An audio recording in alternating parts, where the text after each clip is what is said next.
Evangelio de Mateo capítulo 5, vamos a leer los versículos 1 al 4. Evangelio de Mateo capítulo 5, versículos 1 al 4. Viendo la multitud, subió al monte, y sentándose vinieron a él sus discípulos, y abriendo su boca les enseñaba diciendo: Bienaventurados los pobres en espíritu, porque de ellos es el reino de los cielos. Bienaventurados los que lloran, porque ellos recibirán consolación. Indudablemente nuestro Señor Jesucristo era un maestro de lo inesperado.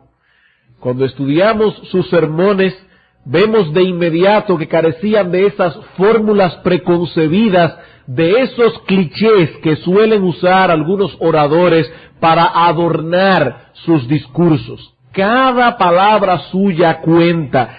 Cada expresión tiene una razón de ser. Su hablar era interesante, pero al mismo tiempo autoritativo, y sobre todo nada ligero.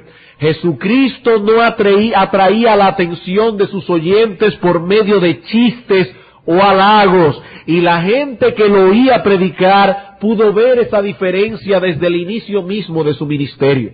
Al concluir el Sermón del Monte, por ejemplo, Mateo nos dice que la gente se admiraba de su doctrina porque hablaba como quien tiene autoridad y no como los escribas y fariseos.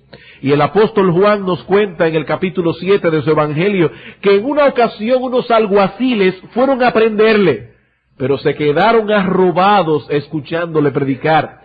Y al volver con las manos vacías, los sacerdotes y los fariseos les preguntaron: ¿por qué no les habéis traído? Los alguaciles respondieron: jamás hombre alguno ha hablado como ese hombre. Esa singularidad de Cristo en su predicación la vemos ilustrada perfectamente en esta porción del Sermón del Monte que conocemos como las Bienaventuranzas. Cada una de esas palabras debe haber golpeado a muchos de estos judíos que se habían forjado ideas muy terrenales acerca del reino mesiánico que Dios había prometido en el Antiguo Testamento. Estos hombres y mujeres aguardaban la venida de un líder poderoso que devolviera a Israel toda la gloria terrenal que por tantos años habían perdido. Un hombre que poseyera tanto brillo que opacara la pompa del César. Pero recibieron en cambio al hijo de un carpintero que nació en un establo entre vacas, ovejas y caballos, y que ahora les dice que son bienaventurados los pobres en espíritu, porque de ellos es el reino de los cielos. Y eso no era precisamente lo que esta gente quería oír. Parecería como si cada palabra estuviese diseñado para desinflar sus ínfulas de grandeza. Cada palabra, cada expresión atentaba contra sus valores. Y debemos admitir que el mensaje de Cristo aún hoy no es compatible con los deseos más profundos de nuestro corazón. Las bienaventuranzas atentan contra la lógica humana, contra el pensamiento del mundo. El mundo nos dice que son bienaventurados los hombres de éxito, los ricos, los poderosos.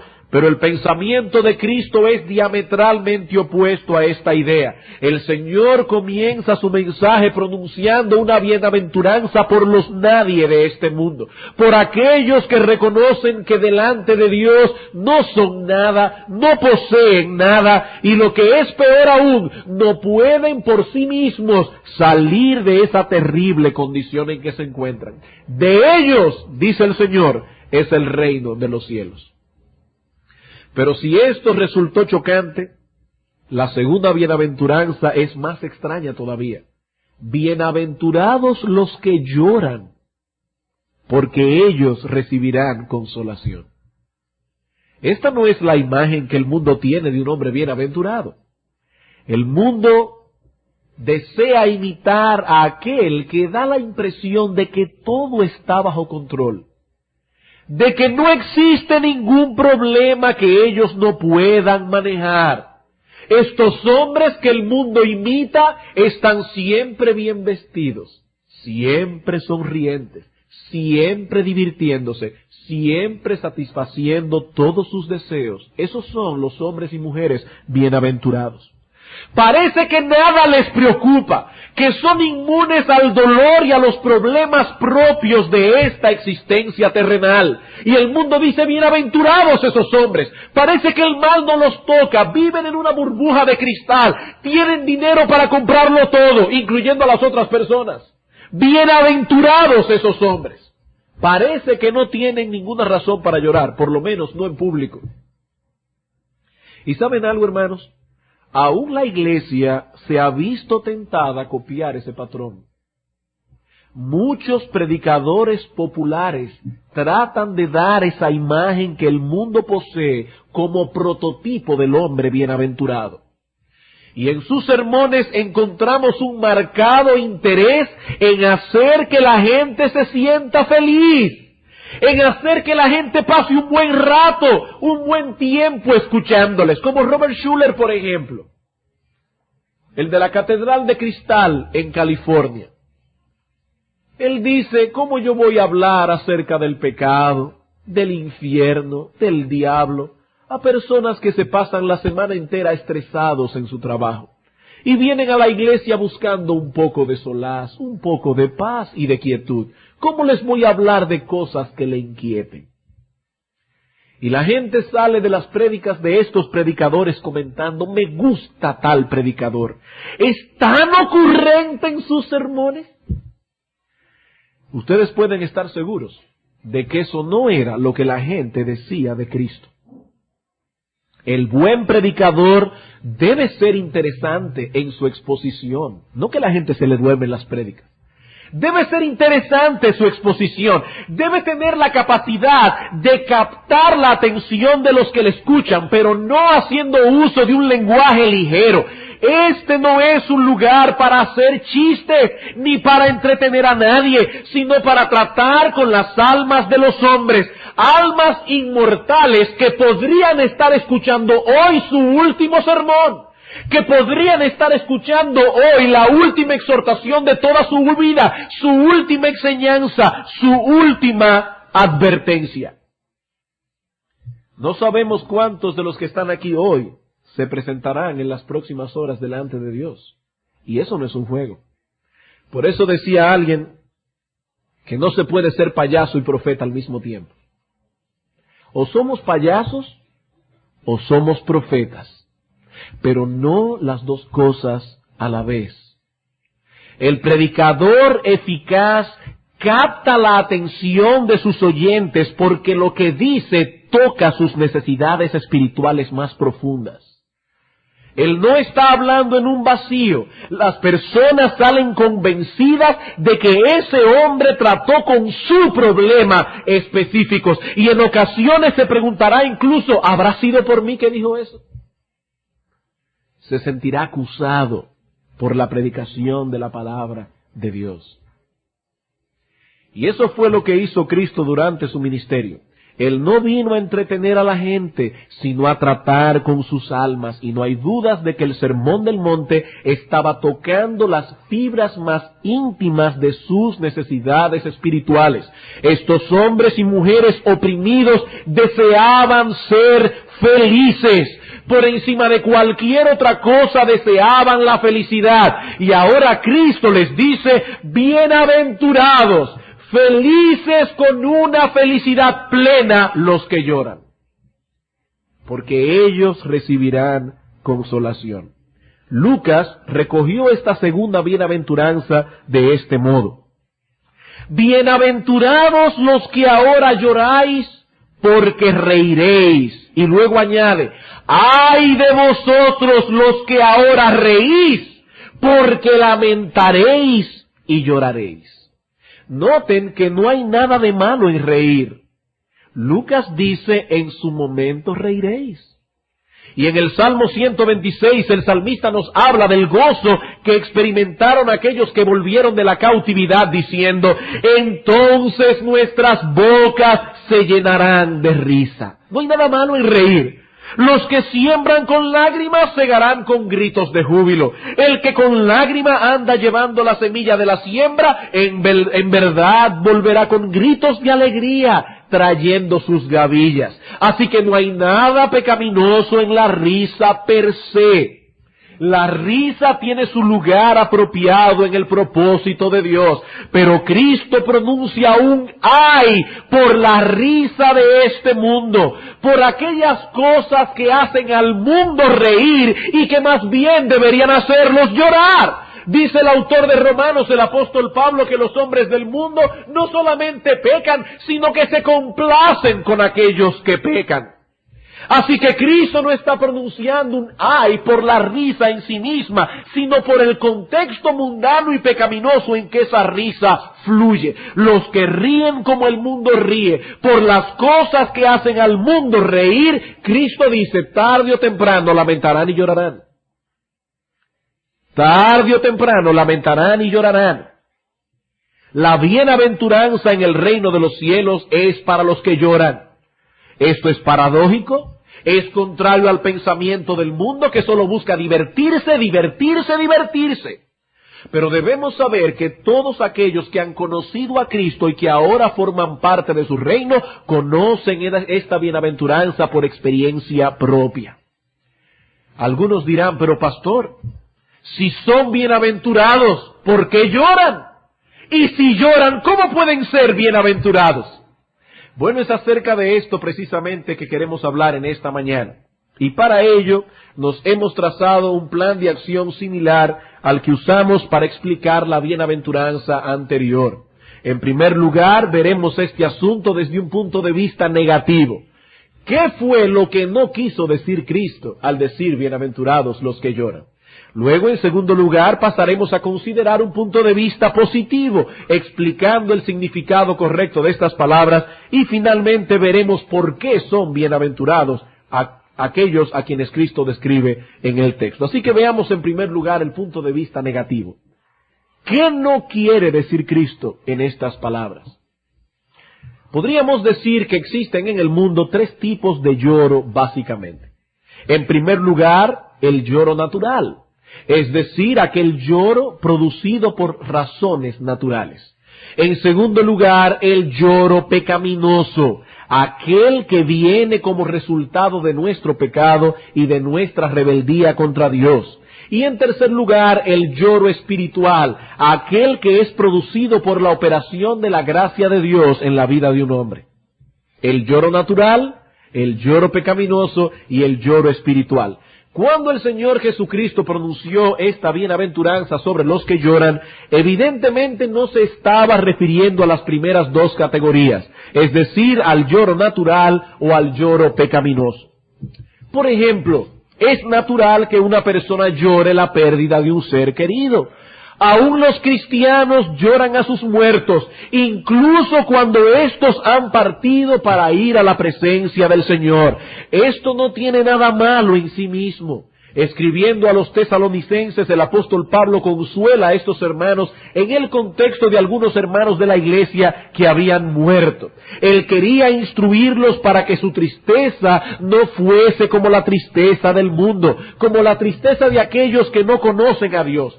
Pero él no esperaba de ningún modo que estos hermanos fueran inmunes al dolor de la muerte. Y en el capítulo 4, versículo 13 dice él, no os entristezcáis como los otros que no tienen esperanza.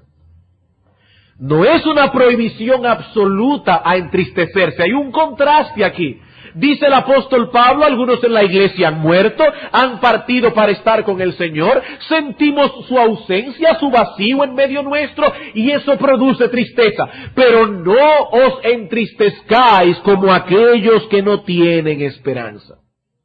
De igual modo, cuando Epafrodito enfermó y estuvo a punto de morir, Pablo escribió a los filipenses que Dios había sanado a este siervo de Dios para que él no tuviese tristeza sobre tristeza. Filipenses 2:27. Tristeza sobre tristeza. Así que no hay nada de malo en este lloro natural. Este lloro es común a creyentes y a incrédulos. También es natural el lloro causado por el dolor físico. Si su hijo hace algo malo, usted se lo lleva a su habitación, le da una buena pela y lo más lógico es que llore. Ese lloro es natural, es un lloro producido por el dolor físico, o aquel que es producido por una escena conmovedora.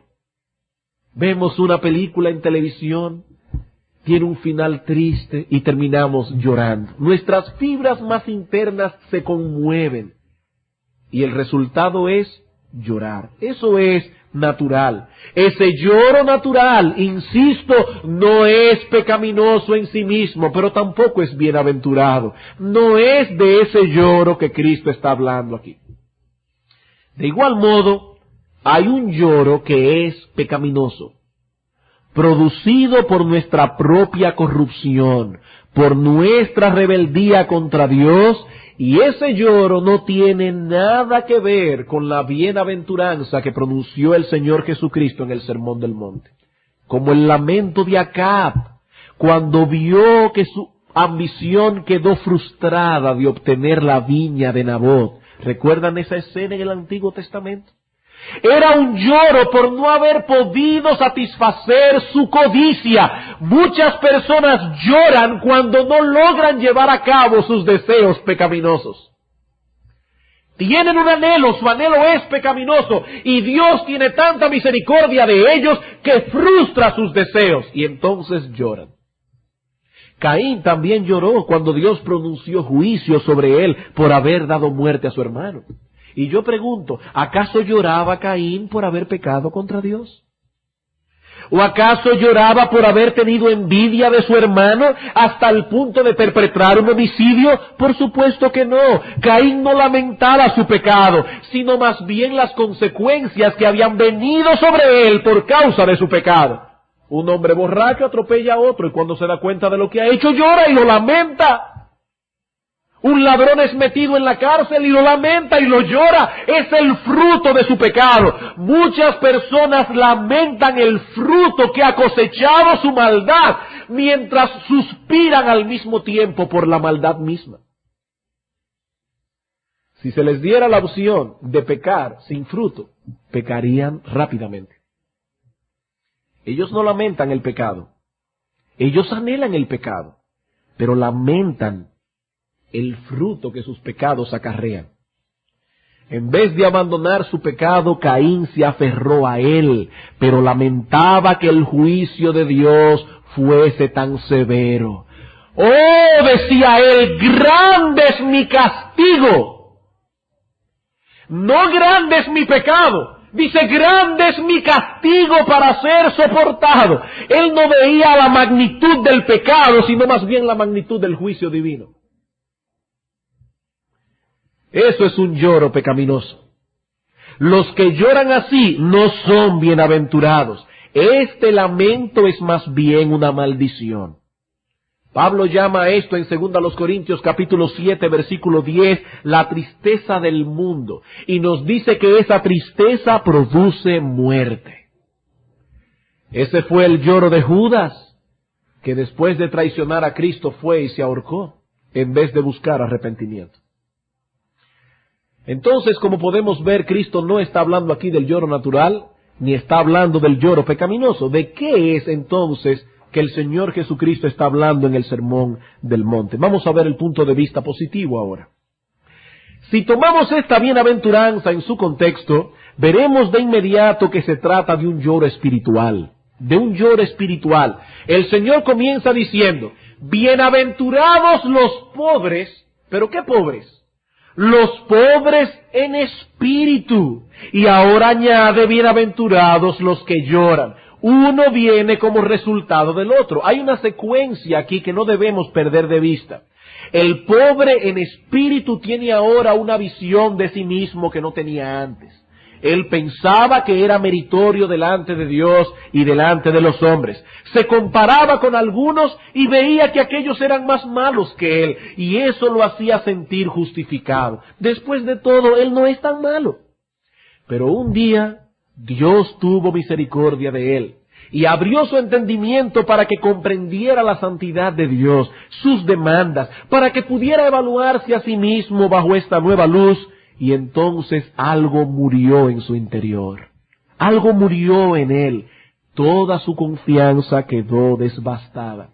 El castillo que este hombre había construido sobre su autojusticia fue totalmente destruido. Y al igual que Isaías cuando pasó por esa misma experiencia, ahora este hombre dice, ¡ay de mí! ¡Ay de mí! Si ese es el carácter de Dios, estoy perdido, completamente perdido. Este hombre sabe ahora que para ser salvo tiene que depender enteramente de la justicia de otro, porque él no tiene justicia propia. Y comprendiendo esta verdad, abraza a Jesucristo el justo, quien no solo murió por los pecadores, sino que también ha prometido poner su justicia perfecta en la cuenta de todos aquellos que vienen a él en arrepentimiento y fe. Pero al conocer su condición ahora, este hombre llora. Al conocer su condición, este hombre llora. Este lloro es la respuesta emocional y volitiva del reconocimiento de nuestro estado frente a Dios. Es de ese lloro que Cristo está hablando. Todo hombre que ha sido iluminado por el Espíritu Santo y ahora se contempla a sí mismo como un miserable, pobre, desventurado, ciego y desnudo, llorará. No necesariamente derramando lágrimas físicas. Eso depende mucho de la forma en que cada uno ha aprendido a reaccionar al dolor. No todo el mundo llora fácilmente con lágrimas físicas. Pero por primera vez esta persona ha visto su pecado tal cual es. Él ha sufrido de repente un desengaño acerca de sí mismo. Ahora se da cuenta de que él no es lo que él pensaba que era. Y eso es doloroso. Y por ese dolor llora. Pablo llama a ese dolor la tristeza que es según Dios. Y nos dice que esa tristeza nos guía al arrepentimiento. Sin ese dolor por el pecado no hay arrepentimiento. Sin arrepentimiento no hay salvación. Así que nadie ha traspasado el umbral de la puerta estrecha por la que se entra en el reino de los cielos si no ha experimentado nunca ese santo dolor por su pecado. Nadie. El Espíritu Santo produce esa tristeza en el corazón de todos aquellos que son llamados eficazmente a salvación. Isaías capítulo 61, versículos 1 al 3. Isaías capítulo 61, versículos 1 al 3.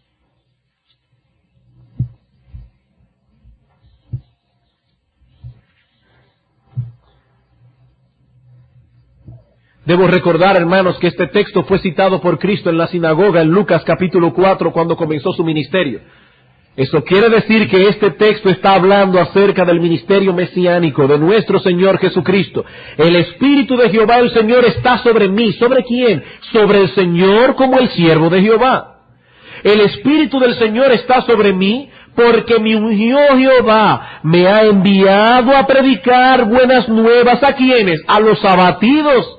A esos vino Cristo a sanar. A vendar a los quebrantados de corazón. No la tristeza natural, sino esa tristeza interna de un corazón quebrantado por causa de su pecado. A vendar a los quebrantados de corazón, a publicar libertad a los cautivos y a los presos apertura de la cárcel. A proclamar el año de la buena voluntad de Jehová y el día de venganza del Dios nuestro. A consolar a todos los enlutados. A ordenar que a los afligidos de Sión se les dé gloria en lugar de ceniza, óleo en lugar de luto, manto de alegría en lugar del espíritu angustiado, y serán llamados árboles de justicia, plantío de Jehová para gloria suya. ¿A quiénes les dará Cristo ese óleo de alegría? ¿A quiénes se le quitará su manto de ceniza para darle un manto de gloria? A aquellos que han estado de luto primero. ¿De luto por qué? Porque lloran su condición frente a Dios. Ahora saben algo que antes no sabían. Se han desengañado acerca de sí mismos. Se han dado cuenta por primera vez en su vida que no son la gran pieza como creía que eran. ¿Y saben lo que dice el Señor aquí? Que estos hombres y mujeres son plantíos de Jehová. Árboles que Dios mismo ha plantado en el reino de su Hijo Jesucristo. Los árboles que el Padre mismo ha plantado en el reino de su Hijo tienen esas características. Entraron por la puerta del reino llorando. Y los que no tienen esa característica no han sido plantados por Dios el Padre. Y Cristo dijo claramente en Mateo capítulo 15, versículo 13, que toda planta que su Padre Celestial no plantó será desarraigada. ¿Cuáles son las plantas que Dios el Padre plantó? Las que lloran, dice el texto. Y Cristo dice, las plantas que no plantó mi Padre Celestial serán desarraigadas. ¿Por qué? Porque esos árboles no glorificarán a Cristo, porque poseen una visión distorsionada de su propia maldad, porque todavía ven el pecado con ligereza y probablemente están engañados y en tinieblas en cuanto a la naturaleza misma de la fe cristiana. Están engañados. Tal vez estas personas se han acercado a la iglesia y se han acercado al Evangelio porque ven en él una forma saludable de vida. Han ido detrás del estilo de vida de los cristianos, de su forma peculiar de comportarse. La iglesia es para esta gente como una especie de refugio que los puede guardar hasta cierto punto de la maldad que impera en el mundo. Pero ellos no han entendido aún que este es un asunto de vida o muerte, que tenemos una eternidad por delante y que necesitamos el Evangelio no como un estilo de vida, sino como una puerta para poder huir de la ciudad de la destrucción. Ellos no han entendido eso. Esa es la visión que tenía Pablo acerca del Evangelio, Romanos capítulo 1. Romanos capítulo 1. El apóstol Pablo no veía en el Evangelio simplemente un estilo de vida. El apóstol Pablo no veía en el Evangelio una moral más alta que los demás. El apóstol Pablo no veía en el Evangelio una especie de alcohólicos anónimos o de hogar crea. Eso no era la iglesia para el apóstol Pablo. En Romanos capítulo 1, versículo 16 al 18 dice, porque no me avergüenzo del Evangelio. ¿Por qué? Porque el Evangelio es poder de Dios para salvación a todo aquel que cree, al judío primeramente y también al griego, porque en el Evangelio la justicia de Dios se revela por fe y para fe, como está escrito, mas el justo por la fe vivirá. ¿Y por qué necesitamos, Pablo, ser salvados? Porque la ira de Dios se revela desde el cielo contra toda impiedad e injusticia de los hombres. He ahí la naturaleza de nuestro problema. La ira de Dios está sobre nosotros por causa de nuestro pecado. Y cuando un hombre entiende esto por primera vez, su respuesta emocional y volitiva es llorar. Llorar. Llorar su condición frente a Dios. El principal ídolo de los hombres son ellos mismos. Pero estos hombres de quienes Cristo habla en Mateo 5:4 han visto su ídolo caer delante de ellos. Su ídolo ha sido destruido delante de sus ojos. Antes eran como el fariseo que daba gracias a Dios porque él no era como los otros hombres. Ahora son como el publicano, que ni se atreve a alzar sus ojos al cielo, sino que profundamente humillado dice, Dios, sé propicio a mí, pecador. Y yo te pregunto, hermano, amigo que estás aquí en esta mañana, ¿conoces tú esa clase de tristeza? ¿Has experimentado tú alguna vez ese tipo de dolor? Cristo dice que estas personas son bienaventuradas. Estas personas están evidenciando que son pobres en espíritu, y como son pobres en espíritu serán admitidos en el reino de los cielos. Los otros descenderán a la condenación eterna confiados en su propia justicia. Pero hay algo más en nuestro texto que no debemos pasar por alto. Cristo no dice aquí, bienaventurados los que han llorado. ¿Verdad que no? Que eso no es lo que el texto dice. Cristo dice, bienaventurados los que lloran. No los que lloraron el día de su conversión, sino los que lloran en un presente continuo. Esta es una característica que acompañará a los ciudadanos del reino hasta que lleguemos a la Canaán celestial. Y la pregunta ahora es, ¿y por qué causa lloran ahora los cristianos? Yo entiendo que el día que yo comprendí mi corrupción y vi mi maldad, lloré. Pero ¿por qué se supone que debe seguir llorando el cristiano? Bueno, en primer lugar, los cristianos lloran aún porque saben que todavía son vencidos en ocasiones por el pecado. Porque saben que aunque no practican el pecado, aún así cometen diariamente pecados de omisión y comisión. Y he aquí una gran diferencia entre el hipócrita y el cristiano. El hipócrita vive encubriendo y justificando su pecado. Eso es una característica típica del hipócrita. Cuando usted va a amonestarlo, se encontrará con una justificación. Él vive encubriendo su pecado, justificando su pecado. El cristiano llora por él. Son diferentes en sus reacciones. El cristiano llora por su pecado. Llora cuando percibe que en su cuerpo no glorificado hay tanta maldad, tanta corrupción. Cuando percibe en ocasiones cómo la incredulidad trata de arroparle otra vez, o el orgullo, o la ambición por las cosas de este mundo. Y cuando le es dado conocer más profundamente lo que no conocía, más de lo que conocía antes de su maldad, se siente compelido a gritar con el apóstol Pablo: miserable de mí, ¿quién me librará de este cuerpo de muerte? Hay momentos en que Dios permite que uno vea dentro de su corazón. Y cuando Dios permite al cristiano ver lo que hay en su corazón, el cristiano llora. Aún sin pecar.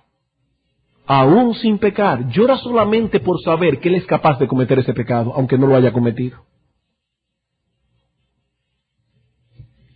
Cuando una madre en un momento dado de desesperación quisiera deshacerse de sus hijos, y se pregunta cómo es posible que una madre cristiana tenga tales sentimientos, y ve su corazón y ve su maldad, y llora por su maldad delante de él.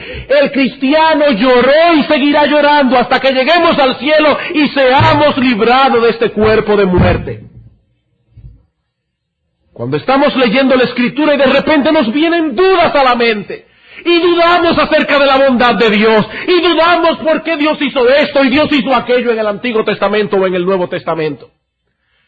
Y cuando percibimos que dudamos de la bondad de nuestro Padre Celestial, lloramos, lloramos.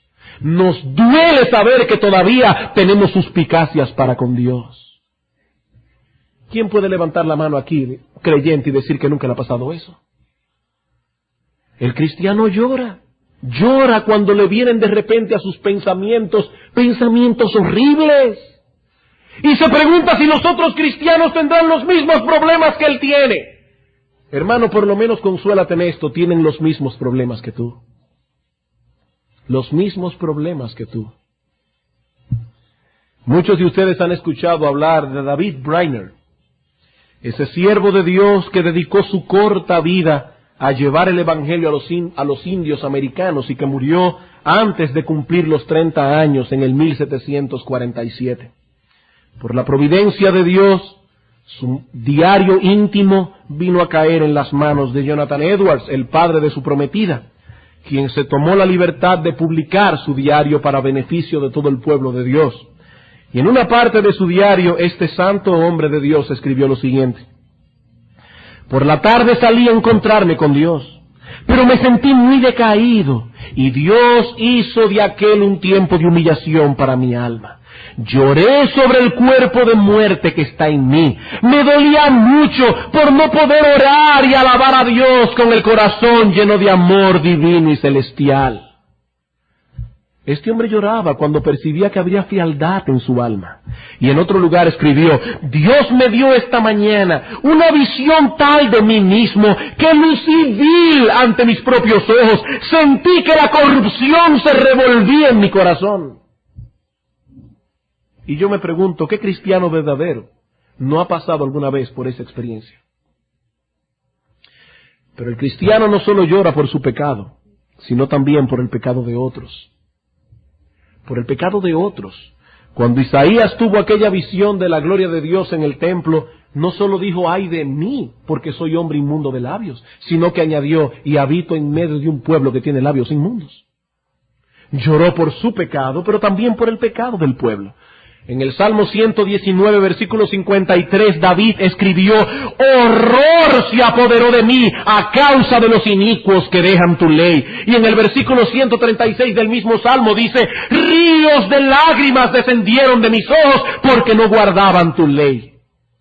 Mientras más grande es el amor de un hombre hacia Dios, más horror siente al contemplar cómo se multiplica la maldad en este mundo caído. El cristiano verdadero no puede ser indiferente a estas cosas. Cuando leen los periódicos u oyen las noticias que la nación más poderosa del mundo está abogando por la permisibilidad del aborto o por la aceptación de la homosexualidad como algo natural y normal, el cristiano verdadero no solo siente indignación, sino también dolor. Dolor no solamente porque la gloria de Dios está siendo pisoteada, sino también porque están conduciendo a esos hombres y mujeres esclavizados al pecado, a las llamas del infierno. Oh sí, los derechos de los homosexuales. No creemos que el homosexual ha cometido un pecado que no pueda ser salvado por Dios, porque Dios ha tenido misericordia de algunos. Pero ¿saben cómo Dios tiene misericordia de esos hombres y mujeres? Cuando les hace sentir su vergüenza. Pero cuando un gobierno comienza a permitir estas cosas como algo normal y natural, le están enseñando a esos hombres y mujeres a no sentir vergüenza. Y deben sentir vergüenza porque son unos depravados. Deben sentir vergüenza. Deben sentir vergüenza. Y el cristiano debe llorar por eso. El cristiano debe sentirse mal de vivir en un mundo tan perverso. Pero el cristiano no solo llora por su pecado y por el pecado del mundo, sino también por el pecado de la iglesia. Por el pecado de la iglesia. En el libro de Ezequiel encontramos un texto que debería mover nuestros corazones en ese sentido. Ezequiel capítulo 9. Ezequiel capítulo 9. Versículos 3 al 4.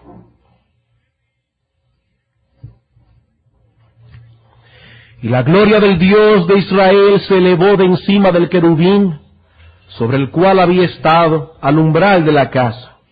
Y llamó Jehová al varón vestido de lino que tenía a su cintura el tintero de escribano, y le dijo Jehová: pasa por en medio de la ciudad. ¿De qué ciudad?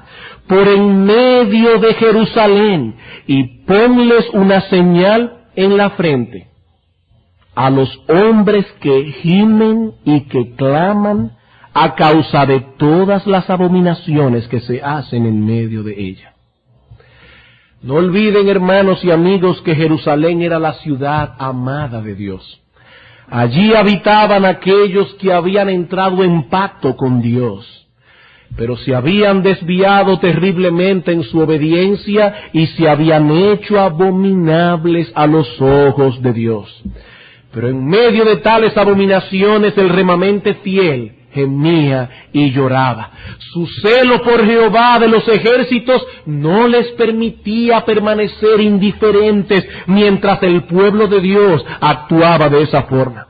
Por eso más adelante el apóstol Pablo, en 2 Corintios capítulo 11, dando un récord de sus sufrimientos, uno de los que menciona es su gemir por la iglesia. 2 Corintios capítulo 11, versículos 28 al 29. Pablo había pasado por muchos sufrimientos a lo largo de su vida: trabajo, fatiga, desvelos, hambre, sed, desnudez, frío.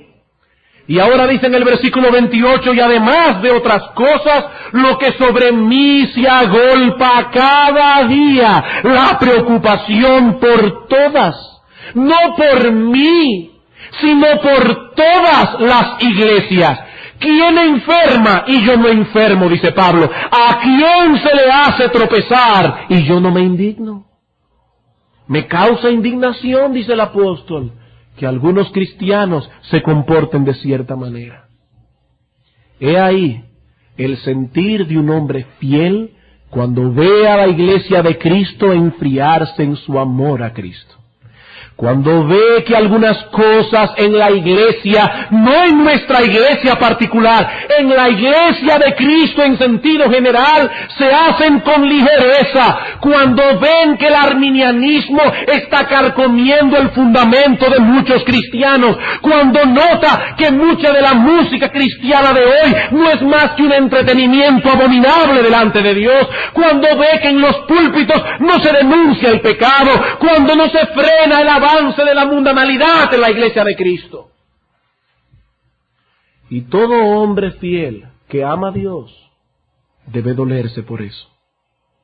Debe dolerse por eso. Debemos sentir dolor por esas cosas, gemir en oración, pidiendo que Dios nos permita ver tiempos mejores. Aquellos tiempos cuando los predicadores no eran payasos que se paraban en un púlpito a hacer 50 chistes y 4 historias tristes. Cuando eran hombres de Dios que tenían el poder del Espíritu Santo predicando su palabra. Y debemos orar, hermanos, que Dios nos conceda el privilegio de ver tiempos mejores, cuando los cristianos estaban dispuestos a dar sus vidas en sacrificio por la causa de Cristo. Cuando los padres educaban a sus hijos en el temor de Dios. Cuando los hombres amaban a sus mujeres como Cristo amó a la iglesia. Cuando sus mujeres resplandecían en la sociedad porque tenían un espíritu afable y apacible que era delante de Dios precioso. Debemos pedir a Dios, hermanos, que nos permita volver a ver esos tiempos. Como hemos podido ver, los cristianos tienen razones para seguir llorando. Razones para llorar. No obstante, no podemos perder de vista que nuestro texto contiene una nota consoladora. Y eso nos lleva a nuestro último punto que veremos más brevemente que los anteriores. La promesa del texto. La promesa del texto. Cristo dijo que aquellos que lloran del modo que hemos descrito son bienaventurados. Son bienaventurados. Pero no por el hecho de llorar. No somos masoquistas que disfrutamos con el sufrimiento. No, hermanos. Dios no nos ha llamado a ser masoquistas. Dice el autor de Hebreos que al presente la disciplina de Dios no parece ser causa de gozo, sino de tristeza. Pero aún así Cristo dice, son bienaventurados por la bendición prometida. ¿Y cuál es la bendición prometida? Bienaventurados los que lloran. ¿Por qué? Hay ahí la razón. Porque ellos recibirán consolación. Ellos y solo ellos serán consolados. Y no existe una bienaventuranza más grande que ser consolados por Dios. No existe un consuelo más grande que ser consolados por Dios. ¿Y en qué consiste ese consuelo? Bueno, en primer lugar, en el hecho de saber que nuestros pecados han sido perdonados. En el hecho de saber que nuestros pecados han sido perdonados. Recuerden que este lloro antecede a la verdadera conversión. Y cuando un hombre ha sido convicto de pecado, nada es más consolador que recibir en su corazón la seguridad de que Dios le ha perdonado, de que Dios mismo ha removido su culpa. Y Cristo habla al corazón de esta persona, no con palabras audibles, pero Cristo habla al corazón de esta persona y le dice, tus pecados han sido perdonados. Es el consuelo de saber que a pesar de lo que somos, hemos sido aceptados en el amado. Dios ha prometido que no despreciará al corazón contrito y humillado. Y Cristo dijo en una ocasión, venid a mí los que estáis trabajados y cargados. Si Dios ha puesto un peso en tu corazón por causa de tu pecado, dice Cristo, venid a mí, los que estáis trabajados y cargados, yo os haré descansar. Venid a mí y hallaréis descanso para vuestras almas. Serán consolados, serán consolados. En segundo lugar, hay en el texto también una promesa de consuelo constante. No dice aquí simplemente bienaventurados los que lloraron porque fueron consolados. Dice bienaventurados los que siguen llorando porque seguirán siendo consolados. Los que lloran son bienaventurados porque serán consolados cuando lloren. Serán consolados. Cuando lloren por causa de su maldad, recibirán la consolación de saber que en Cristo no solo hay perdón para nuestros pecados actuales, sino que también está la gracia necesaria para vencer las tentaciones. Y cuando el cristiano ve su maldad, ve su corrupción y llora por ella delante de Dios, el Espíritu Santo trae a su corazón aquel texto de 1 de Juan 1:9. Si confesamos nuestros pecados, Él es fiel y justo para perdonar nuestros pecados y limpiarnos de toda maldad. Cuando lloramos por nuestros pecados, Dios nos reconcilia. Y no solo nos reconcilia, sino que nos recuerda que su gracia es suficiente para seguir en victoria. Judas 24 y 25, y aquel que es poderoso para guardaros sin caída y presentaros sin mancha delante de su gloria con gran alegría al único y sabio Dios nuestro Salvador, sea gloria y majestad, imperio y potencia ahora y por todos los siglos. Amén. Pero los únicos habitantes del planeta que leen ese texto con alegría son aquellos que conocen su pecado. Son aquellos que primero lloran por su maldad y cuando leen textos como esos, su corazón es consolado con el consuelo de Dios. Dios es bueno y perdonador y grande en misericordia para con todos los que le invocan. Eso es una buena noticia para los que lloran. Para los que lloran. Cuando lloren por el estado en que está el mundo, recordarán que Dios es soberano y que en realidad a Satanás le queda poco tiempo. Que mientras tanto Dios sigue siendo poderoso para llamar a los pecadores eficazmente al arrepentimiento. Que el hombre fuerte, el diablo, ha sido atado y podemos saquear su casa. Y nos gozamos con eso. Y cuando lloren por el estado de la iglesia, se consolarán recordando que no importa qué tan grave sea la condición del pueblo de Dios en algunas épocas, las puertas del Hades no prevalecerán contra la iglesia. ¿Qué tiempo fue más oscuro para la iglesia de Cristo que la Edad Media? ¿Pero qué fue la Edad Media? No fue más que el preámbulo para el amanecer de la Reforma. Esa oscuridad, esas tinieblas en que la Iglesia Católica Romana hundió al mundo entero, de repente vio la luz. La luz de hombres y mujeres que estuvieron dispuestos a dar su vida en las mazmorras de la Santa Inquisición, muriendo y derramando su sangre por la causa de Cristo. ¿Y qué tiempo ha sido más glorioso que el tiempo que siguió al medioevo? ¿Qué tiempo ha sido más fructífero para la iglesia de Cristo? ¿Y saben lo que podemos pensar, hermanos? Que toda esta oscuridad en que ha estado sumida la iglesia de Cristo en el final del siglo XVIII y todo este siglo en el que estamos viviendo probablemente estén precediendo un tiempo glorioso. Cristo dijo que las puertas del Hades no prevalecerían contra la iglesia. Y cuando los cristianos lloran y gimen y lamentan cuando ven el estado de la iglesia actual, Dios consuela sus corazones, sabiendo que probablemente veremos con nuestros ojos tiempos mejores. En todo tiempo, Dios se ha reservado un remanente fiel que sabrá mantener en alto el honor de Cristo y la gloria del Evangelio. Pero nos queda un consuelo que no podemos perder de vista: el consuelo final de los cristianos.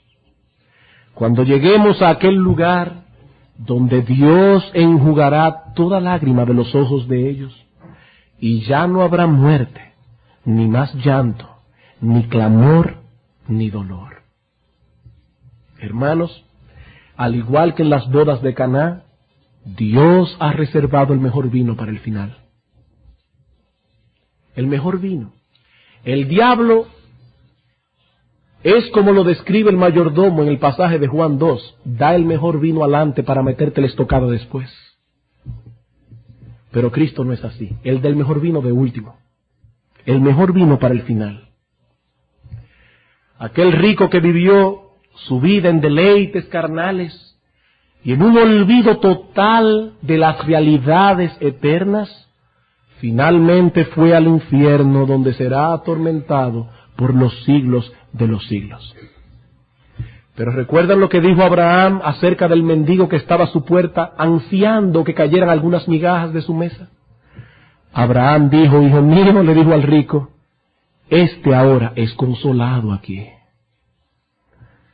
Tú eres atormentado, tú recibiste tus bienes en vida, Lázaro solamente males, pero ahora este que lloró es consolado aquí. Amigo, no hay alternativa. Los que han conocido ese santo dolor por el pecado, también han conocido el consuelo de Dios. Los que disfrutan aquí de la risa y los deleites del mundo, lo lamentarán eternamente. No hay alternativa. ¿Y qué podemos pedir? Que Dios nos dé cordura para tener una perspectiva correcta de estas cosas, y desde ahora comencemos a disfrutar el consuelo divino mientras aguardamos con ansias el consuelo final.